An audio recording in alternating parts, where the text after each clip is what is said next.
ನದಿ ಅಥವಾ ಸಮುದ್ರದ ದಡಗಳಲ್ಲಿ ಯಾರಾದರೂ ಮುಳುಗುತ್ತಿದ್ದರೆ ಅಲ್ಲೇ ಈಜುಬಲ್ಲ ಕೆಲವರು ಬಂದು ರಕ್ಷಿಸುತ್ತಾರೆ. ಆದರೆ ವಿಶಾಲವಾದ ಸಮುದ್ರದ ಮಧ್ಯದಲ್ಲಿ ಜನರ ಪ್ರಾಣ ಅಪಾಯದಲ್ಲಿದ್ದರೆ, ಇಲ್ಲವೇ ಸಮುದ್ರದ ಮಧ್ಯೆ ಯಾವುದಾದರೂ ಹಡಗು ಕೆಟ್ಟು ನಿಂತರೆ ಅಥವಾ ಇಂಧನ ಖಾಲಿಯಾದರೆ ಈ ಸಾಧನವನ್ನು ಬಳಸಿ ರಕ್ಷಿಸಲಾಗುತ್ತದೆ. ಇದನ್ನು ಲೈನ್ ಥ್ರೋವರ್ ಗನ್ ಎಂದು ಕರೆಯುತ್ತಾರೆ. ಸಾಮಾನ್ಯವಾಗಿ ಎಲ್ಲ ಹಡಗುಗಳಲ್ಲಿ ಇದನ್ನು ಇಟ್ಟಿರಲಾಗುತ್ತದೆ ಮತ್ತು ಎಮರ್ಜೆನ್ಸಿ ಸಮಯದಲ್ಲಿ ಬಳಸಲಾಗುತ್ತದೆ.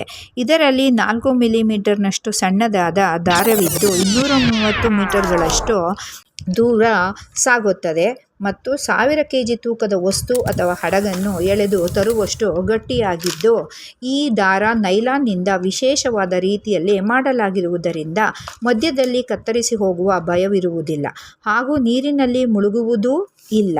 ಇದರ ಹುಕ್ ತೆಗೆದು ಬಟನ್ ಒತ್ತಿದ ಕೂಡಲೇ ಹಗ್ಗವು ರಾಕೆಟ್ನಂತೆ ಹಾರಿ ಹೋಗಿ ಗುರಿ ತಲುಪುತ್ತದೆ. ಆದರೆ ಇದನ್ನು ಚಲಾಯಿಸುವಾಗ ಗುರಿ ಸ್ವಲ್ಪ ಹೆಚ್ಚು ಕಮ್ಮಿ ಆದರೆ ಚಲಾಯಿಸುವವರ ಪ್ರಾಣ ಕೂಡ ಹೋಗಬಹುದಾಗಿದೆ. ಇತ್ತೀಚೆಗೆ ಲೈನ್ ಥ್ರೋವರ್ ಗನ್ ಅನ್ನು ಪ್ರವಾಹ ಪೀಡಿತ ಪ್ರದೇಶಗಳಲ್ಲಿ ನದಿಯ ಒಂದು ದಡದಿಂದ ಮತ್ತೊಂದು ದಡಕ್ಕೆ ಜನರನ್ನು ಸಾಗಿಸಲು ಬಳಸುತ್ತಿದ್ದಾರೆ. ಎಷ್ಟು ಉಪಯುಕ್ತ ಸಾಮಗ್ರಿ ಅಲ್ಲವೇ?